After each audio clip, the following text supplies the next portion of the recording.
Hello student, स्वागत है आप सभी का संजय सर क्लास के इस नए वीडियो में। हमारा जो पहला प्रश्न है वो है निम्नलिखित युग्मों के पदों में विभेद कीजिए। पहला प्रश्न है क्रिस्टल जालक एवं एकक कोष्ठिका।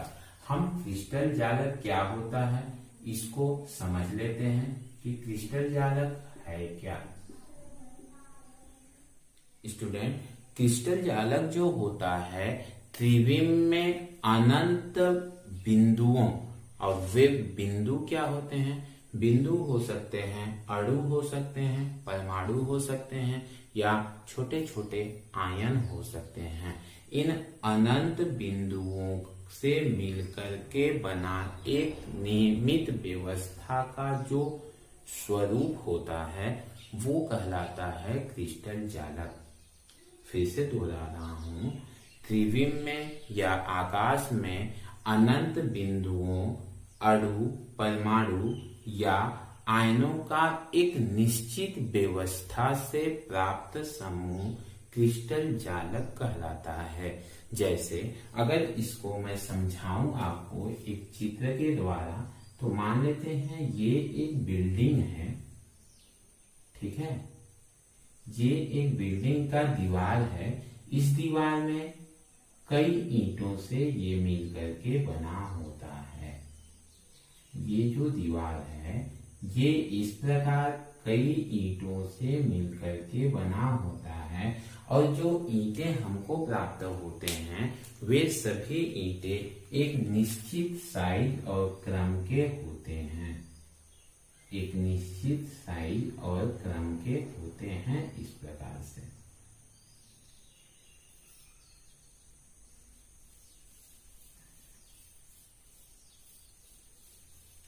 आपने बिल्डिंगों को बनते देखा होगा, उसमें जो ईंट प्रयोग किए जाते हैं वो इसी प्रकार के एक निश्चित साइज और निश्चित क्रम के होते हैं। ये जो ईंट होते हैं ये कुछ इस प्रकार से आयताकार होते हैं। ये इस प्रकार से एक आयताकार होते हैं जिसमें लंबाई होता है, चौड़ाई होता है और उसकी ऊंचाई होती है। इन छोटे छोटे ईंटों से मिलकर के यह बिल्डिंग का दीवार तैयार होता है। ये जो बिल्डिंग का दीवार है ना, इन छोटे छोटे ईंटों से जो मिलकर बना है, हम क्रिस्टल जालक की भाषा में अगर समझें तो ये पूरा का पूरा दीवार एक क्रिस्टल जालक है जो इस त्रिविमीय अणु, परमाणु या आयनों के निश्चित व्यवस्था क्रम से बना होता है। इनका जो व्यवस्था होता है वो एक निश्चित व्यवस्था क्रम होता है, और इस पूरे व्यवस्था क्रम के समूह को हम बोलते हैं क्रिस्टल जालक। परिभाषा को लिख देता हूं मैं कि त्रिविम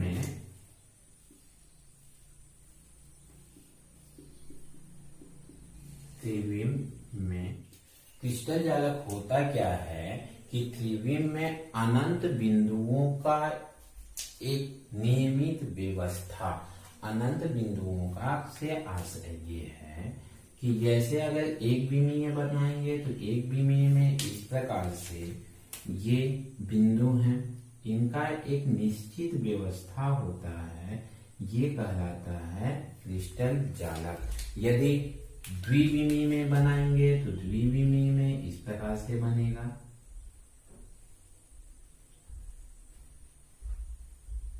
द्विविमीय में बनाएंगे तो इस प्रकार से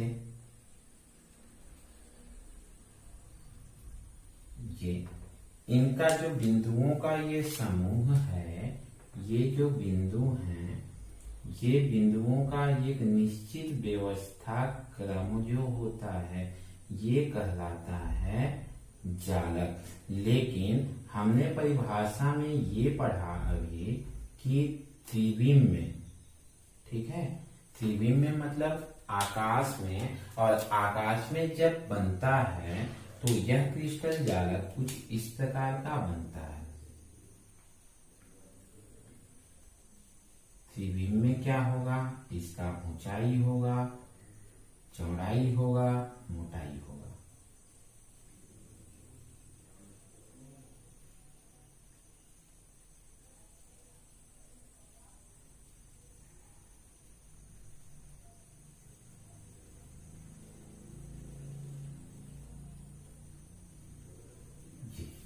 ये बना त्रिविम में, 3 डायमेंशन में।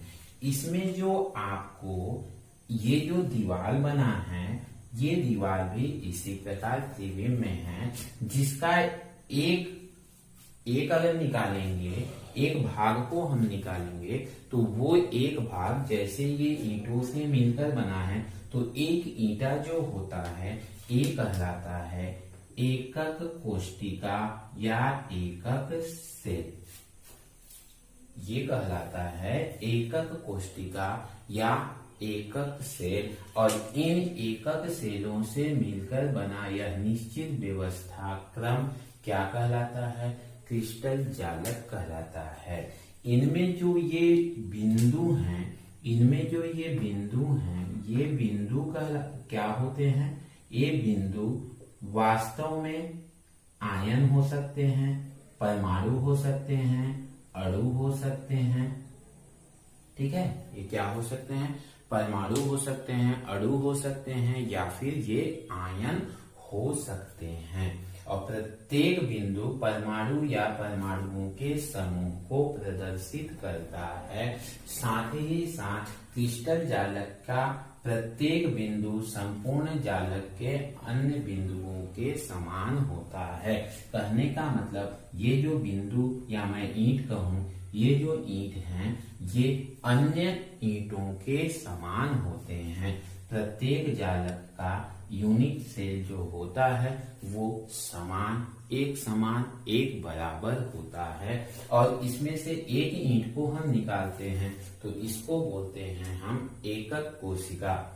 जालक बिंदुओं का वह त्रिविम समूह जिसे बार बार दोहराने पर संपूर्ण क्रिस्टल जालक का निर्माण होता है। इसमें क्या किए हैं देखिए, ध्यान से देखिए, तो इसमें ये जो जालक है, ये जो जालक है, ठीक है, इसका क्या किए हैं? प्रयोग, बार बार प्रयोग हुआ है। एक ये है, एक भाग यहाँ है, फिर यहाँ है, फिर यहाँ है, मतलब ये कई भागों से मिलकर के बना है। और ये छोटे छोटे भाग ही कहलाते हैं क्या? यूनिट सेल या एकक कोशिका। और ये एकक कोशिका मिलकर ही, ये ईंट मिलकर ही क्या बनाते हैं? क्रिस्टल जालक बनाते हैं।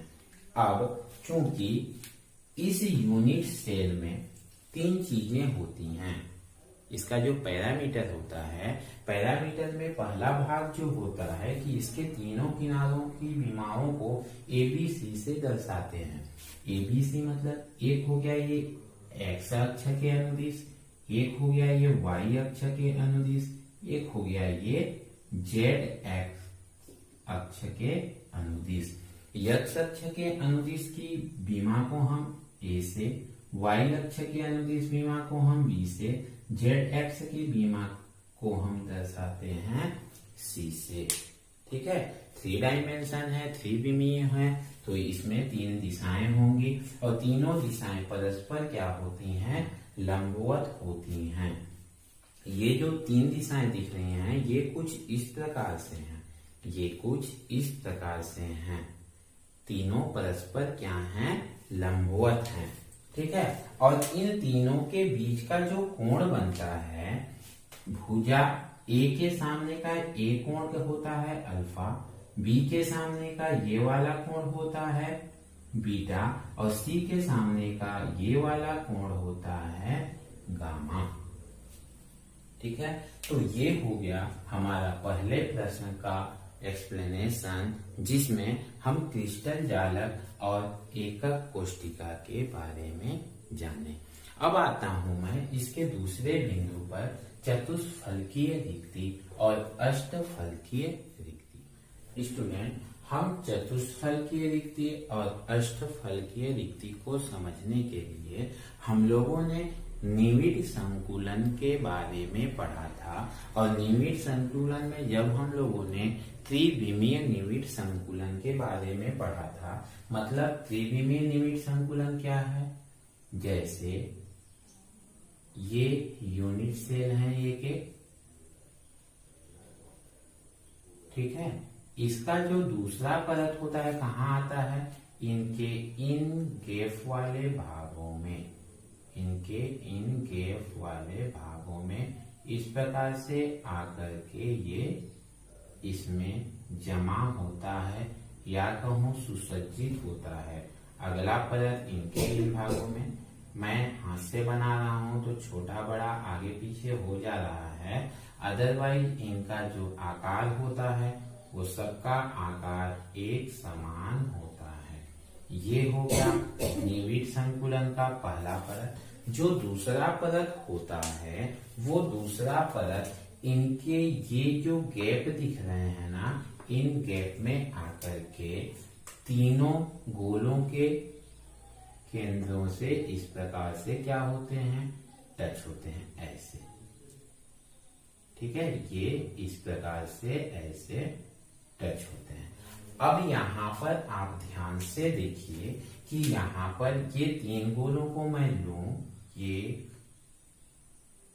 दो, और नीचे का एक तीसरा गोला इस प्रकार, एक दो और ये वाला तीन, ये तीन गोला, और इनके ऊपर का एक रेड वाला गोला जो तीनों के केंद्रों से होकर के ऐसे जाता है।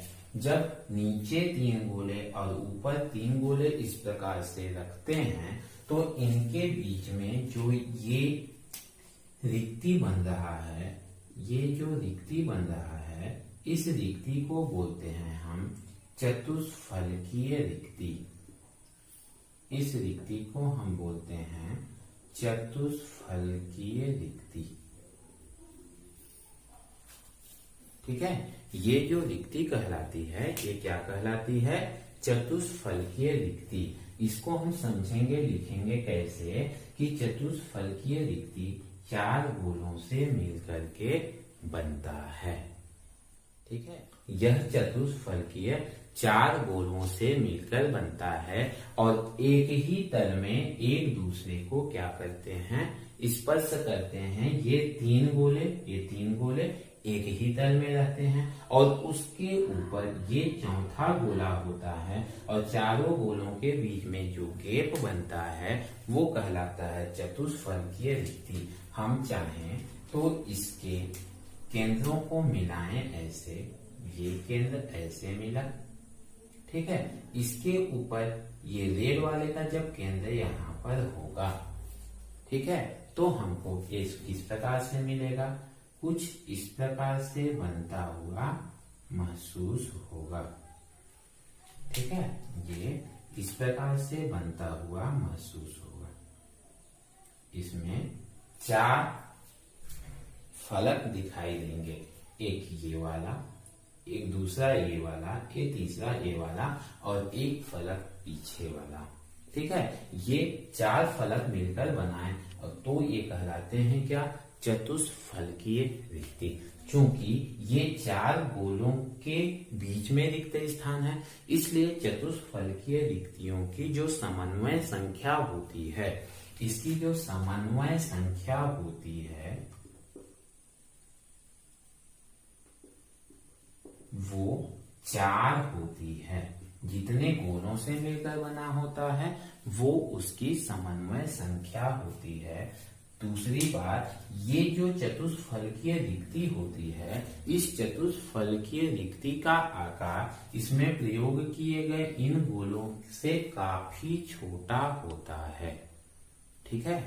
ध्यान रखिएगा कि चतुष्फलकीय रिक्तियों का आकार इनके जो ये रचक गोले हैं, रचक गोले मतलब जो इनकी निर्माण कर रहे हैं, उन रचक गोलों की अपेक्षा चतुष्फलकीय रिक्ति का आकार जो होता है वो छोटा होता है, ठीक। ये हो गया चतुष्फलकीय रिक्तियां।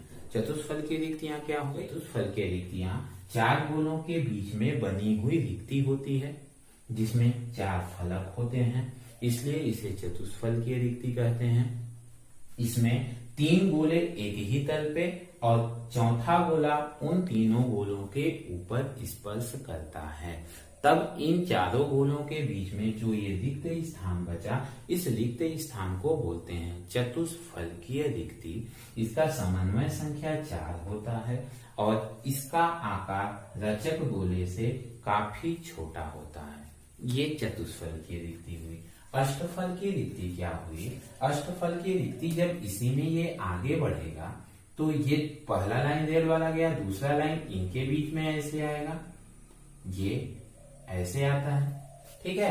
अब जब इनके बीच में आया तो इसमें देखिए ये 3 गोले ऊपर के, यहां पर बड़ा सा बनाता हूं, ये दूसरा गोला और ये तीसरा गोला होगा। इसके ऊपर जो दूसरा परत बनेगा वो इनके केंद्रों को टच करके ऐसे, दूसरा वाला इसके केंद्र को टच करके, तीसरा वाला इसके केंद्र को टच करके, ये बने गोले, ठीक है। कैसा बना? अंदर के 3 गोले जो हैं वो कुछ इस प्रकार से हैं, यहां पर पहला, दूसरा, तीसरा, और बाहर के जो गोले हैं वो कुछ इस प्रकार से हैं, ठीक है। अब इन गोलों के बीच में जो रिक्तियां बनती है, ध्यान दीजिएगा, 3 गोले अंदर 3 गोले ऊपर, इन गोलों से के बीच में जो रिक्ति बनती है वो रिक्ति कहलाती है अष्टफलकीय रिक्ति। अष्टफलकीय रिक्ति, ठीक है। इसके परिभाषा को मैं लिख नहीं रहा हूं, लेकिन मैं बोल रहा हूं, आप समझ के उसको लिखिएगा, ठीक। अष्टफल की रिक्तियां में ये 3 गोले हुए और ऊपर के 3 गोले इस प्रकार से होते हैं, तो जब इनके बीच में रिक्तियां बनती हैं तो वो रिक्तियों का आकार कुछ इस प्रकार से होता है।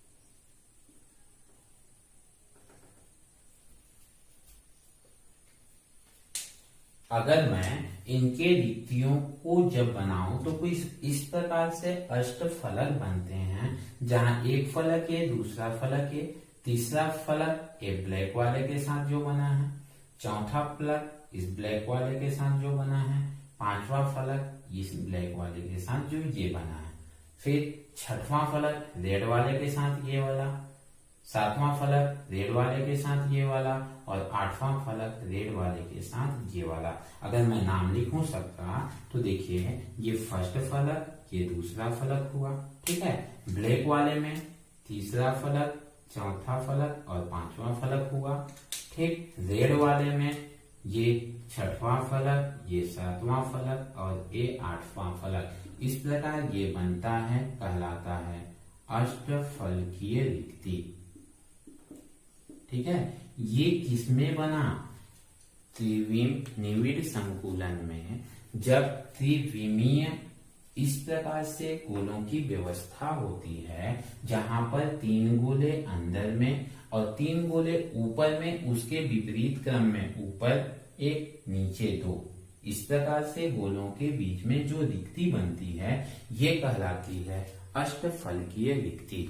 इसका जो आकार होता है, इसका जो आकार होता है वह चतुष्फलकीय रिक्तियों से बड़ा होता है।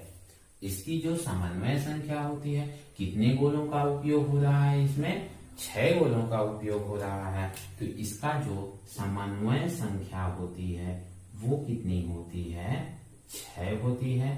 चतुष्फलकीय रिक्ति से आकार जो होता है इसका बड़ा होता है, चतुष्फलकीय रिक्ति से इसका आकार जो होता है वो बड़ा होता है।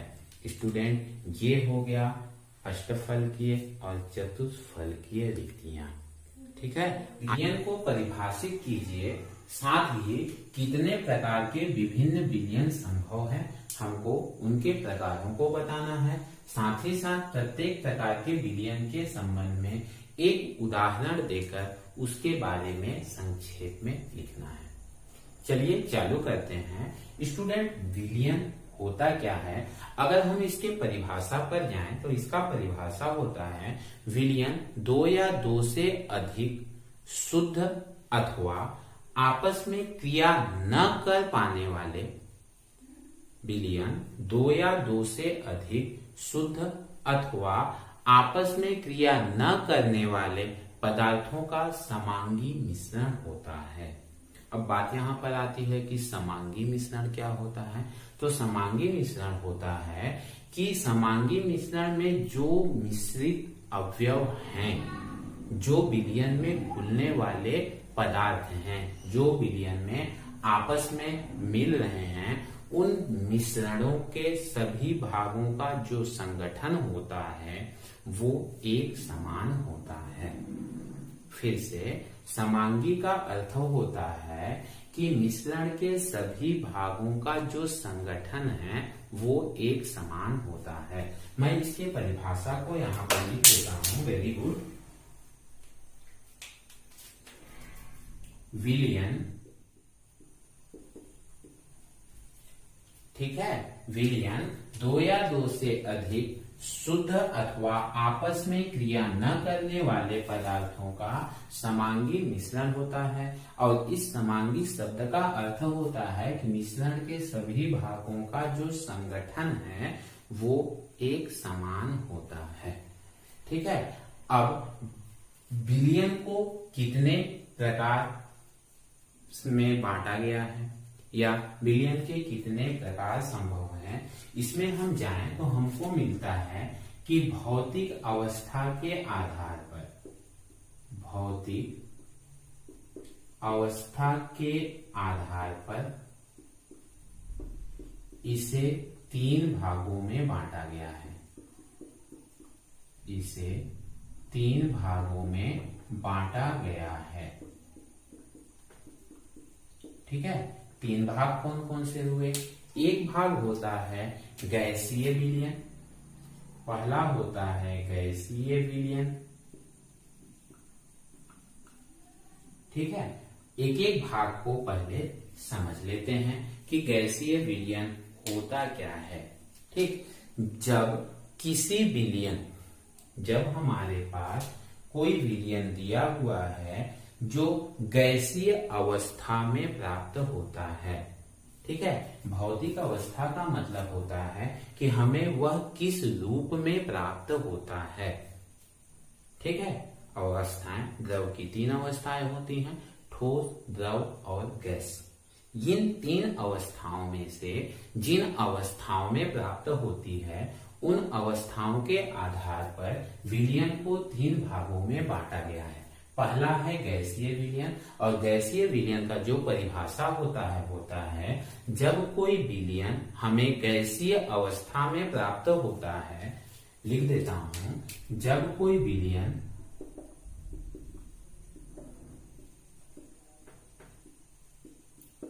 गैसीय अवस्था में प्राप्त किया जाता है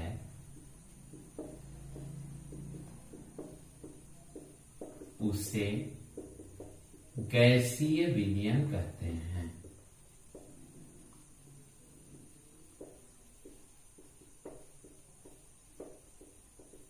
ठीक है। जब कोई विलयन हमें गैसीय अवस्था में प्राप्त होता है तो यह गैसीय विलयन कहलाता है। ठीक है। अब जब गैसीय विलयन होता है तो किसी भी विलयन में दो घटक होते हैं, दो अवयव होते हैं। कौन कौन से अवयव होते हैं? एक होता है विलायक और दूसरा होता है विलेय। ठीक है। एक होता है विलायक और दूसरा होता है विलेय। ठीक है। किसी भी विलयन के दो घटक या दो अवयव होते हैं, एक होता है विलायक और दूसरा होता है विलेय। विलायक क्या होता है? विलायक विलयन का वह घटक होता है जो विलयन के स्वरूप का होता है। कहने का मतलब ये है कि यदि विलयन गैसीय है तो विलायक भी गैस होगा, यदि विलयन ठोस अवस्था में है तो विलायक भी ठोस होगा, यदि विलयन द्रव अवस्था में है तो विलायक भी द्रव अवस्था में होगा। कहने का मतलब कि विलयन में विलायक की मात्रा ज्यादा होती है, विलेय की मात्रा कम होती है। कहने का मतलब ये कि विलायक के में जो कण होते हैं उन कणों में जो रिक्तियां होती हैं उन रिक्तियों में जाकर के विलेय क्या होता है, समा जाता है, और विलेय अपने अस्तित्व को खो करके विलायक के अस्तित्व में विलीन हो जाता है। विलयन में विलायक की मात्रा ज्यादा, विलेय की मात्रा कम होती है। फिर से ध्यान दीजिएगा, विलायक के जो कण होते हैं उन कणों में जो रिक्तियां पाई जाती हैं उन रिक्तियों में विलेय जाकर अपने अस्तित्व को खो देता है और वह विलायक के स्वरूप में ढल जाता है। ठीक है, अब जब विलायक के स्वरूप में ढल गया तो विलायक अगर ठोस है तो विलयन भी ठोस होगा, क्योंकि विलेय तो विलायक में ही ढल गया। ठीक है, चूंकि हमारा गैसीय अवस्था है तो विलायक क्या होगा, विलायक गैस होगा, पहली अवस्था, दूसरी अवस्था में भी गैस, तीसरी अवस्था में भी गैस। लेकिन जो विलेय होगा पहली अवस्था में गैस होगा, दूसरी अवस्था में ठोस होगा, तीसरी अवस्था में द्रव होगा। ठीक है, पहली अवस्था में गैस, दूसरी अवस्था में चलिए द्रव लिख देता हूं थोड़ा बोलने में भी अच्छा लगे, और तीसरी अवस्था में क्या होगा, ठोस होगा। ठीक है, इस अवस्था में जब गैस गैस होते हैं तो क्या होगा, इसका सबसे अच्छा उदाहरण तो वातावरण में जो हमको दिखाई नहीं देता है वो वायु है। ठीक है, इसका जो उदाहरण है वो क्या हो जाएगा, वायु हो जाएगा, गैसों का मिश्रण हो जाएगा। ठीक है, दूसरा गैस और द्रव, इसका उदाहरण क्या होगा, वायु में जो जल वाष्प होता है, जैसे सवेरे सवेरे ठंड के दिनों में कोहरा होता है, कोहरा को वस्तुतः हम लोग क्या बोलते हैं, वाष्प ही तो होता है। जो ज्यादा संघनित होता है तो पानी द्रव की बूंदों के रूप में बदल जाता है। मतलब इसका एग्जाम्पल क्या हो जाएगा, वायु में जल वाष्प। ठीक है, और तीसरा है गैस और ठोस। विलायक गैस है, विलेय क्या है, ठोस है। जब विलेय को विलायक के साथ मिलाया जाता है तो विलेय अपने अस्तित्व को खो करके गैस में परिवर्तित हो जाता है। यही तो बताया था मैंने अभी ना कि विलेय क्या होता है, अपने अस्तित्व को खो करके विलायक के जो कणों में रिक्तियां होती हैं उनमें प्रवेश करता है और अपने अस्तित्व को खो देता है। इसका सबसे अच्छा उदाहरण धुआं होगा, लकड़ी का धुआं। लकड़ी को जब हम जलाते हैं तो वह ठोस अवस्था में है, किसमें परिवर्तित हो जाता है, धीरे धीरे धुआं में परिवर्तित हो जाता है, अपने अस्तित्व को खो करके धुआं में परिवर्तित हो गया। ये हो गया धुआं। ठीक है, ये हो गए क्या, इसके उदाहरण। ठीक, ये तो पहला प्रकार हुआ गैसीय विलयन। दूसरे प्रकार पर आता हूं, दूसरा प्रकार है इसका द्रव विलयन। ठीक है, और द्रव विलयन का परिभाषा क्या होगा, इसी प्रकार जब कोई विलयन करते हैं। अब अगर मैं इसका एग्जाम्पल यहाँ पर लिखूं, ठीक है, इसमें भी 3 संगठन इसी प्रकार से, विलायक, 2 संगठन विलायक, फिर विलेय, और तीसरा लाइन हमने लिख दिया किसका, उदाहरण का। अब इसमें विलायक की जो प्रकृति होगी, विलायक की जो अवस्था होगी वो क्या होगी, द्रव अवस्था। तीनों में द्रव अवस्था होगा। ठीक है, विलेय की क्या क्या अवस्था होगी, गैस होगा, द्रव होगा और ठोस होगा। अब इसके उदाहरण के बारे में थोड़ा सा खुद सोचिए। द्रव, gas, soda water, cold drink आप लोगों ने देखा ही है, गर्मी के दिनों में बहुत ज्यादा आप लोगों ने यूज किया होगा कि जो कोल्ड ड्रिंक होता है वो क्या होता है, द्रव अवस्था में होता है। उसके अंदर द्रव क्या है, विलायक है। विलेय के जो कण होते हैं, गैस जो होते हैं, वो विलायक द्रव में घुले होते हैं। जब हम उसको हिलाते हैं तो देखते हैं हम गैस निकलता है। ठीक है, तो ये क्या हो जाएगा इसका उदाहरण, सोडा वाटर या कोल्ड ड्रिंक। ठीक है, द्रव तो बहुत जानते हैं, एल्कोहल में जल का विलयन, एल्कोहल में जल। आजकल हम लोग सैनिटाइजर का उपयोग करते हैं, उसमें कहा जाता है इसमें एल्कोहल की मात्रा होती है। तो उसमें क्या है, 2-3 प्रकार के द्रव आपस में मिले हुए हैं। ठीक है, तीसरा प्रकार है क्या, द्रव में ठोस का मिलना। ठीक है, शक्कर, चीनी का उपयोग हम लोग करते हैं। जब उसको जल में घोलते हैं तो ठोस चीनी क्या है, ठोस रूप में, वह जल में घुलकर द्रव अवस्था में परिवर्तित हो जाता है। मतलब शर्करा का जल में विलयन, शर्करा का जल में विलयन। ठीक है, ये हो गया क्या, दूसरा प्रकार। तीसरा प्रकार को लेता हूं, आप इसका फोटो ले लीजिए, इसके बाद मैं तीसरे प्रकार को एक्सप्लेन करता हूं। ये हो गया इसका तीसरा प्रकार, ठोस विलयन। ठोस विलयन में क्या होता है कि जब कोई विलयन को ठोस अवस्था में प्राप्त किया जाता है तो वह ठोस विलयन कहलाता है। विलायक ठोस अवस्था में होगा तभी तो विलयन ठोस अवस्था में प्राप्त होगा। विलेय के 3 अवस्थाएं, गैस, द्रव और ठोस। अब इसके अगर एग्जाम्पल को हम लें तो पहला जो है कि विलायक ठोस होगा, विलेय गैस होगा। इसका एग्जाम्पल क्या होगा, हाइड्रोजन में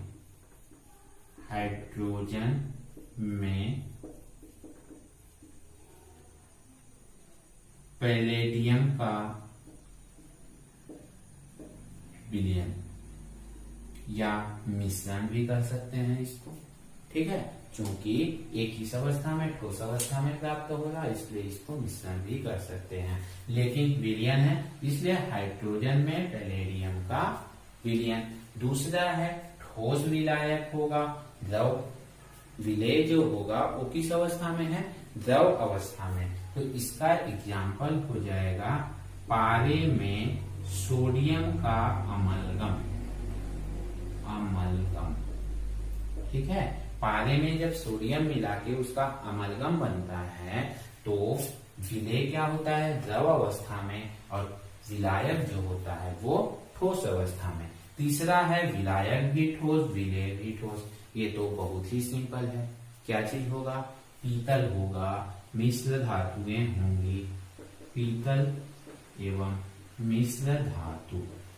ठीक है, ये हो गया क्या, विलयन का भौतिक अवस्था के आधार पर प्रकार। ठीक है, इसके अलावा विलयन को सांद्रता के आधार पर भी बांटा गया है। इसको भी लिख देता हूं, सांद्रता के आधार पर, सांद्रता के आधार पर। सांद्रता का मतलब होता है कि किसी विलायक में विलेय का मात्रा किस हद तक मिलाया हुआ है, कितनी मात्रा में मिलाया गया है, उसकी सांद्रता, सांद्रता मतलब मात्रा के आधार पर। इस आधार पर विलयन को 5 भागों में बांटा गया है। 5 भागों का नाम लिख दे रहा हूं। जैसे पहला है सांद्र विलयन,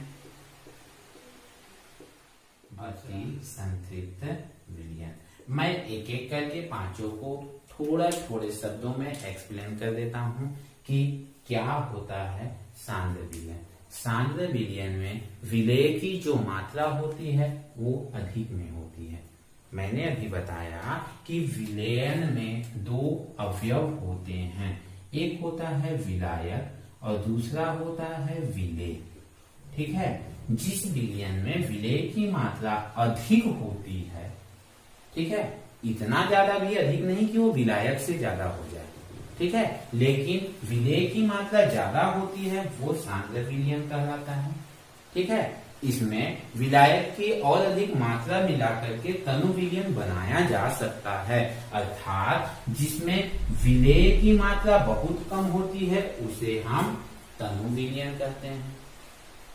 ठीक है। और संतृप्त विलयन का मतलब है कि किसी निश्चित ताप पर हम विलेय की एक निश्चित मात्रा ही विलायक में मिला सकते हैं। ठीक है।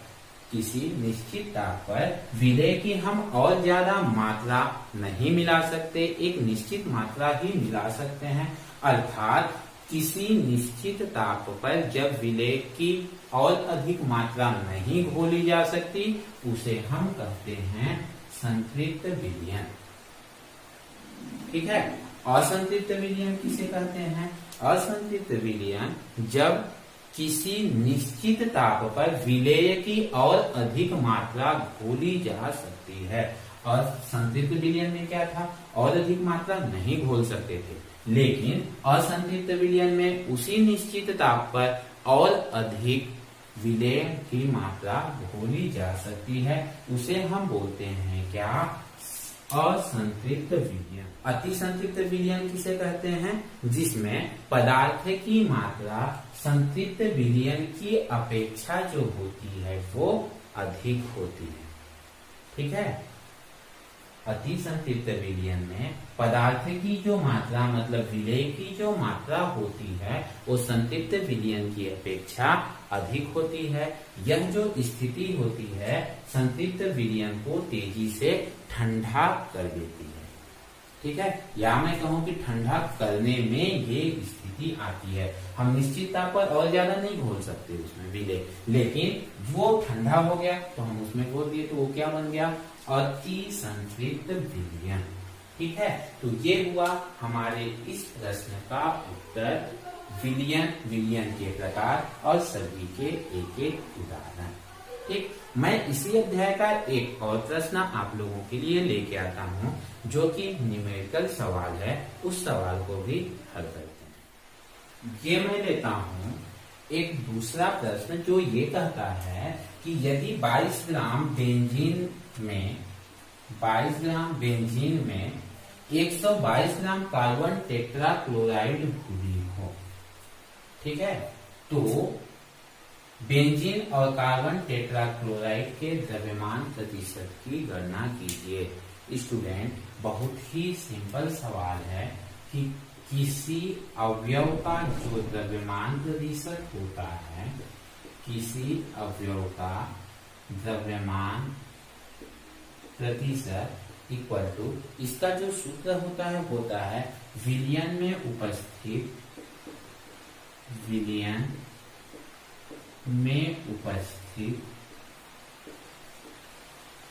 उस अवयव का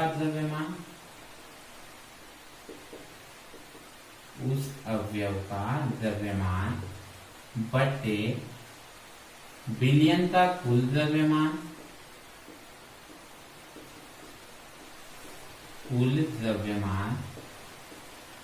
गुणा प्रतिशत है तो प्रतिशत के लिए 100 का गुणा तो करना ही पड़ेगा। ठीक है। अब प्रश्न जो कहता है, प्रश्न को ध्यान से देखिएगा। बेंजीन का जो द्रव्यमान है, बेंजीन का द्रव्यमान इक्वल टू कितना है? 22 ग्राम। ठीक है। इसके बाद कार्बन टेट्राक्लोराइड का, द्रव्यमान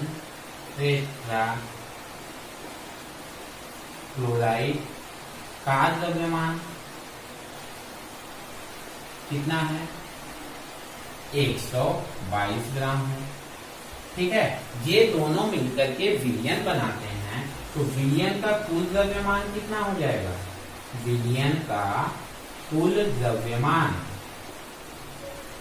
इक्वल टू हो जाएगा 22 प्लस 122 बराबर 144 ग्राम। अब हमको निकालना किसका है? बेंजीन का द्रव्यमान प्रतिशत। तो बेंजीन का द्रव्यमान प्रतिशत क्या हो जाएगा? बेंजीन का द्रव्यमान प्रतिशत इक्वल टू बेंजीन का द्रव्यमान बटे विलयन का कुल द्रव्यमान, गुणा 100। यही तो सूत्र है कि विलयन में उपस्थित उस अवयव का द्रव्यमान। तो बेंजीन का निकाल रहे हैं, बेंजीन का द्रव्यमान। बेंजीन का द्रव्यमान कितना है? 22 ग्राम। विलयन का द्रव्यमान 144 ग्राम गुणे 100।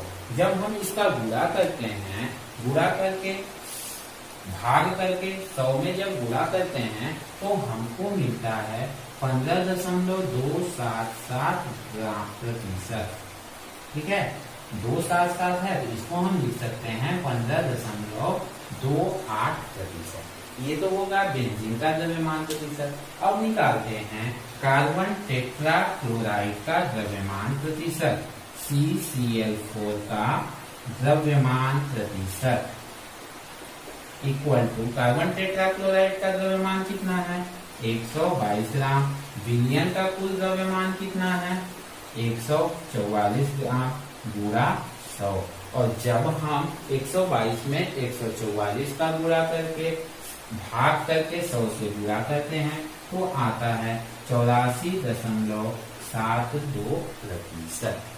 ठीक है, इस प्रकार इस विलयन में बेंजीन का द्रव्यमान प्रतिशत 15.28 और कार्बन टेट्रा क्लोराइड का द्रव्यमान प्रतिशत 84.72 प्रतिशत होता है। कि निम्न को परिभाषित कीजिए। पहला है विशिष्ट चालकता और दूसरा है मोलर चालकता। स्टूडेंट, आप लोगों ने विशिष्ट चालकता के बारे में फिजिक्स में भी पढ़ा है और फिजिक्स में एक सामान्य सी परिभाषा पढ़ा है कि विशिष्ट प्रतिरोध के व्युत्क्रम को चालक की विशिष्ट चालकता कहते हैं। लेकिन अब हम इसको रसायन में जब पढ़ रहे हैं तो इसके परिभाषा में थोड़ा सा परिवर्तन हो जाता है। वो परिवर्तन ये होता है कि किसी विद्युत अपघट्य पदार्थ के, ध्यान दीजिएगा, किसी विद्युत अपघट्य पदार्थ के 1 घन सेंटीमीटर, किसी विद्युत अपघट्य पदार्थ के 1 घन सेंटीमीटर विलयन की प्रतिरोधकता, किसी विद्युत अपघट्य पदार्थ के 1 घन सेंटीमीटर विलयन की जो प्रतिरोधकता होती है उस प्रतिरोधकता का व्युत्क्रम विशिष्ट चालकता कहलाता है। मैं इसको यहाँ पर लिख देता हूँ। विशिष्ट चालकता दर्शाते हैं। ठीक है, किसी विद्युत अपघट्य पदार्थ के 1 घन सेंटीमीटर विलयन की प्रतिरोधकता के व्युत्क्रम को विशिष्ट चालकता कहते हैं। स्टूडेंट, हम रसायन में पढ़े चाहे भौतिकी में पढ़े कोई परिवर्तन नहीं है। बोलने का थोड़ा सा ढंग बदल जाता है, होता वही है। इसे ये जो के जैसा दिख रहा है इसको बोलते हैं कप्पा। ये जो के जैसा दिख रहा है इसे हम बोलते हैं कप्पा। ठीक है, तो विशिष्ट चालकता बराबर हो जाता है विशिष्ट चालकता इक्वल टू 1/, प्रतिरोधकता। ठीक है, अर्थात कप्पा इक्वल टू 1/ρ। चूंकि रो इक्वल टू क्या होता है? RA/L। इस मान को यहाँ पर रख देंगे तो कप्पा इक्वल टू हो जाएगा 1/RA/L। L ऊपर चला जाएगा तो L/RA हो गया इतना। इसको अलग अलग लिख दो। Kappa equal to 1/R into L/1/R क्या होता है? सेल का चालकता।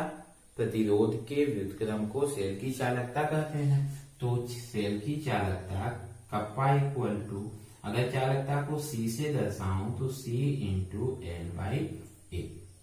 L क्या है? दोनों इलेक्ट्रोडों के बीच की दूरी। दोनों इलेक्ट्रोड मतलब कैथोड और एनोड या धन आयन और ऋण आयन इलेक्ट्रोड के बीच की दूरी है।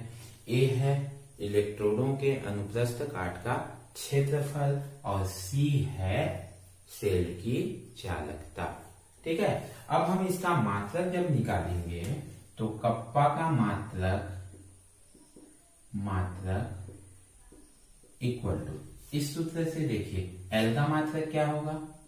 L का मात्रक बटे R का मात्रक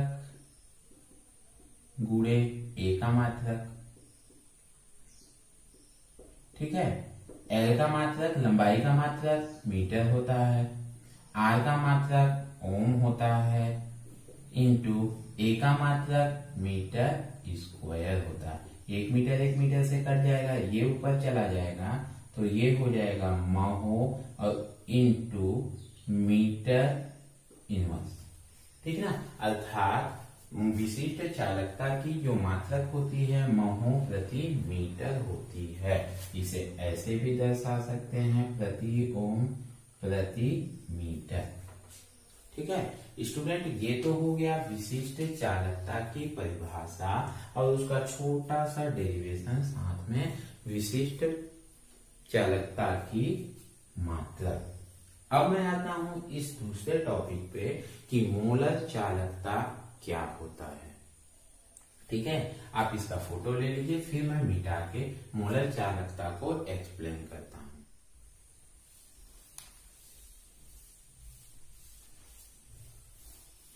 अब मैं लेता हूं इस दूसरे को मोलर चालकता। मोलर चालकता क्या होता है कि किसी विद्युत अपघट्य की मोलर चालकता, इस मोलर चालकता को हम आणविक चालकता के नाम से भी जानते हैं, ये ध्यान रखिए। अगर आपके पास आणविक चालकता आ गया तो कंफ्यूज मत होइएगा, आणविक चालकता और मोलर चालकता एक ही चीज है।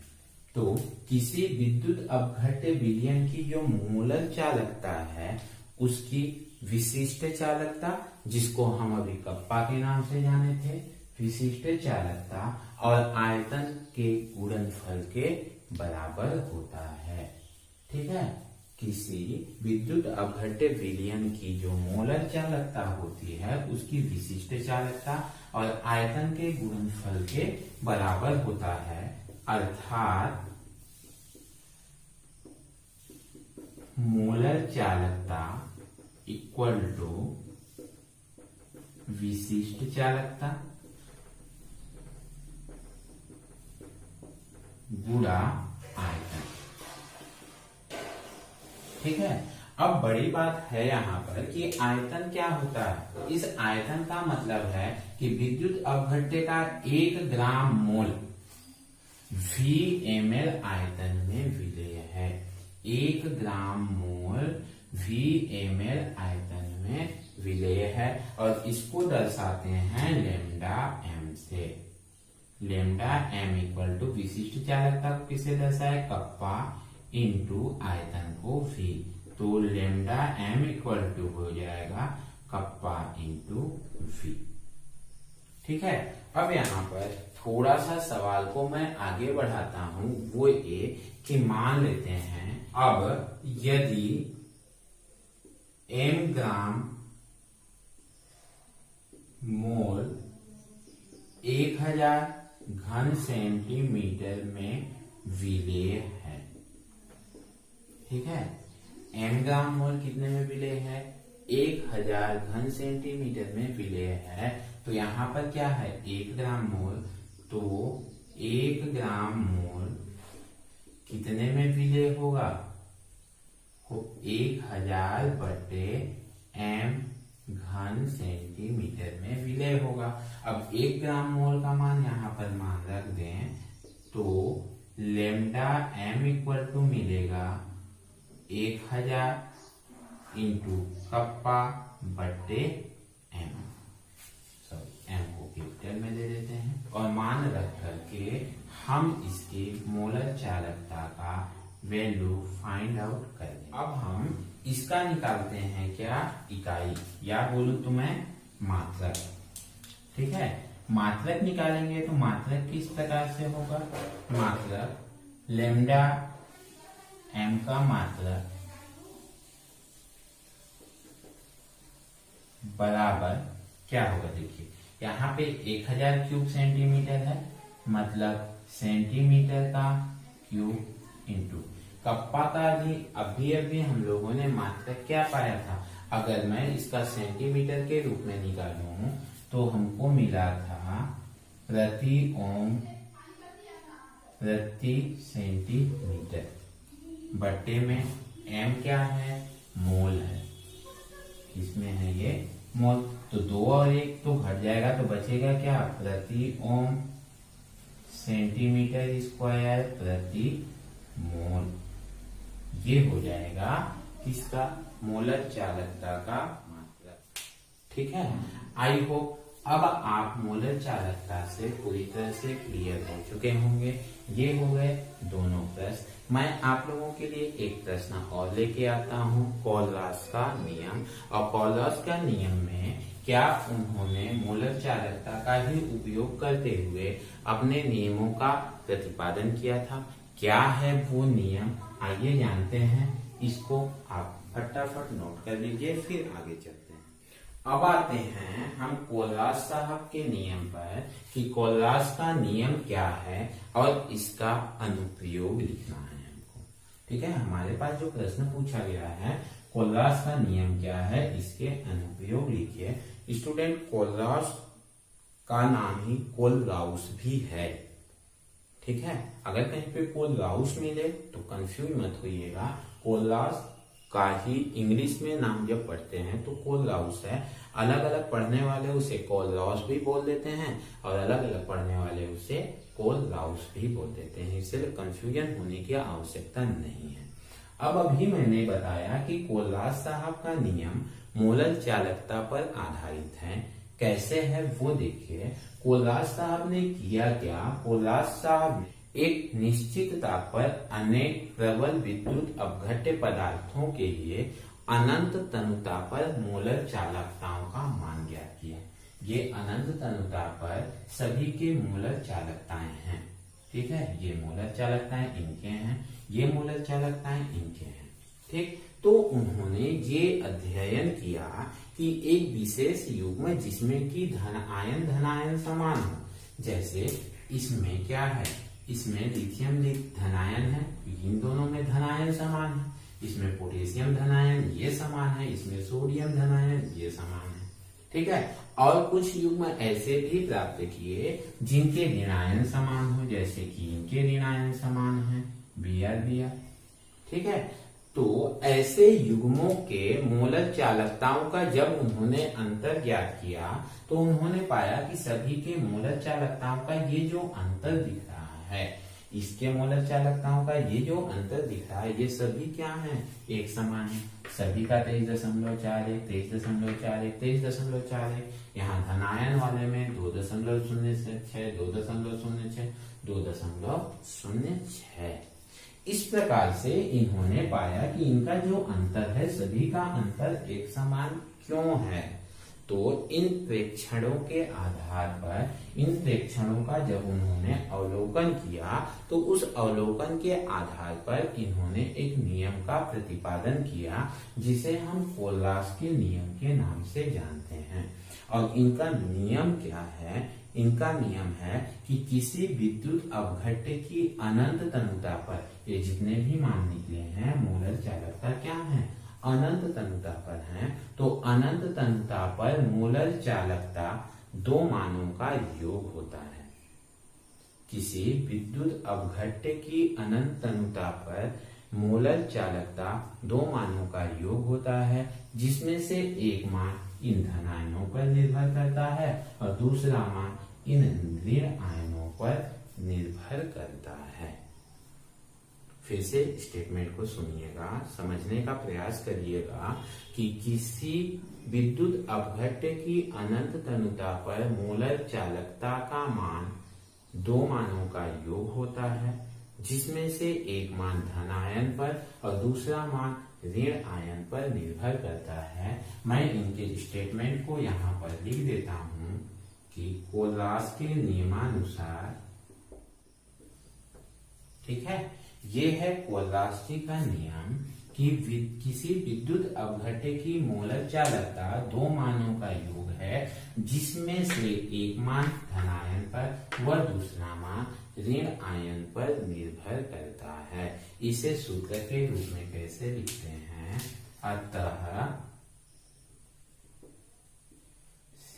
Lambda m 0 equal to v plus lambda plus 0 plus v minus lambda minus 0। जहां V प्लस या V माइनस क्या है, विद्युत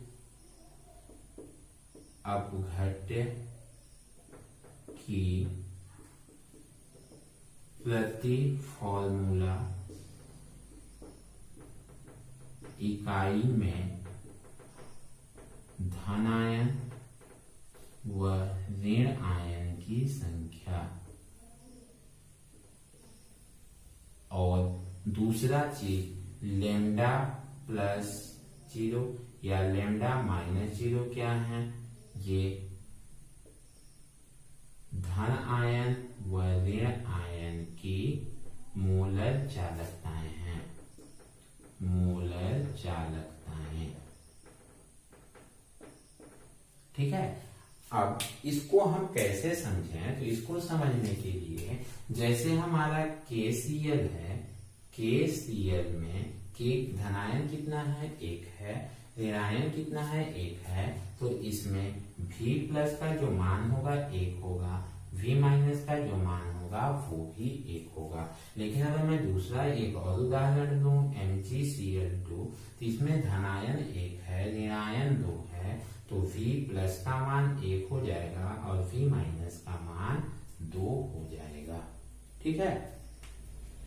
इस आधार पर अगर हम लिखना चाहें, किसी विद्युत अपघट्य की मोलर चालकता लिखना चाहें, तो मान लीजिए हम किसका लिखते हैं, NaCl का, NaCl का जब हम मोलर चालकता लिखेंगे तो इसमें सोडियम V प्लस का मान कितना हो जाएगा, 1 हो जाएगा।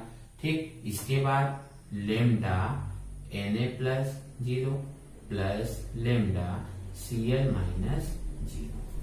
ठीक है। लेकिन इसमें Na और सोडियम और क्लोराइड का मान 1 है, इसलिए यहाँ V प्लस का मान 1, V माइनस का मान 1। और यही चीज अगर हम लिखेंगे MgCl2 के लिए, तो ये क्या हो जाएगा, lambda Mg plus ion 0 plus 2 lambda Cl minus ion 0। 2 यहाँ पे लगा, क्यों, क्योंकि ऋण आयन का संख्या 2 है। ठीक है स्टूडेंट, ये है कोलराज साहब का नियम। जब आप इस नियम को एग्जाम में लिखेंगे ना, तो पूरा मैंने जो अभी आपको समझाया उसी प्रकार से समझाकर लिखना पड़ेगा, ताकि आपको कोलराज साहब पूरा नंबर दे सकें। आधा अधूरा लिखेंगे आपके नंबर कट हो जाएंगे। अब इसमें आगे पूछा है कि इस नियम का अनुप्रयोग क्या है। तो इस नियम का जो अनुप्रयोग है, ध्यान से सुनिएगा, वो है दुर्बल विद्युत अपघट्यों के लिए, दुर्बल विद्युत अपघट्यों के मोलर सांद्रताओं का निर्धारण कोलराज के नियम के सहायता से किया जाता है। मतलब इसका जो पहला उपयोग हो जाएगा वो होगा दुर्बल विद्युत अपघट्य, दुर्बल विद्युत अपघट्य के लेम्डा m का निर्धारण। लेम्डा m का निर्धारण कैसे, लेम्डा m मतलब क्या है, लेम्डा m ही तो मोलर सांद्रता है, सॉरी मोलर चालकता है। तो दुर्बल विद्युत अपघट्यों के मोलर चालकताओं का निर्धारण इस कोलराज के नियम के सहायता से ही किया जाता है। दूसरा जो चीज है वो है, कहाँ पर लिख लूं, मैं इसको मिटा के लिख देता हूं। दूसरा जो है वो है दुर्बल विद्युत अपघट्यों का, दुर्बल विद्युत अपघट्यों का वियोजन स्थिरांक ज्ञात करना, वियोजन स्थिरांक ज्ञात करने में। ठीक है, इस प्रकार हम इनके दो अनुप्रयोग को लिख सकते हैं। चाहे तो हम इसको डिस्क्राइब भी कर सकते हैं, ये आपकी इच्छा के ऊपर निर्भर करता है। ठीक है स्टूडेंट, आज के वीडियो में मैंने आपको विद्युत रसायन नामक अध्याय से 2 प्रश्नों को हल किया और बताया, जो कि एक इम्पोर्टेंट प्रश्न है परीक्षा के नजरिए से। आज का वीडियो आपको कैसा लगा कमेंट्स बॉक्स में कमेंट्स करके जरूर बताइएगा।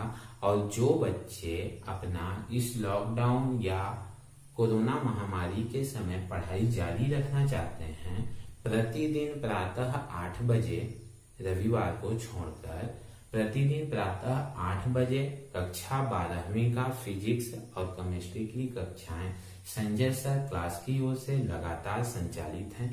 साथ ही साथ प्रतिदिन प्रातः 9 बजे कक्षा 10वीं की ऑनलाइन कक्षाएं संजय सर क्लास के द्वारा संचालित हैं। जो भी बच्चे अपना पढ़ाई जारी रखना चाहते हैं, डिस्क्रिप्शन में मेरा व्हाट्सएप नंबर दिया हुआ है, उस व्हाट्सएप नंबर से आप व्हाट्सएप ग्रुप ज्वाइन करके प्रतिदिन ऑनलाइन कक्षाओं का लिंक प्राप्त कर सकते हैं और अपना पढ़ाई निर्विघ्न रूप से जारी रख सकते हैं। आज के लिए बस इतना ही। वीडियो पसंद आया हो तो लाइक कीजिए, चैनल को सब्सक्राइब कीजिए और ज्यादा से ज्यादा बच्चों के पास शेयर कीजिए ताकि इस कोरोना काल में किसी का पढ़ाई प्रभावित न हो। Thank you for watching.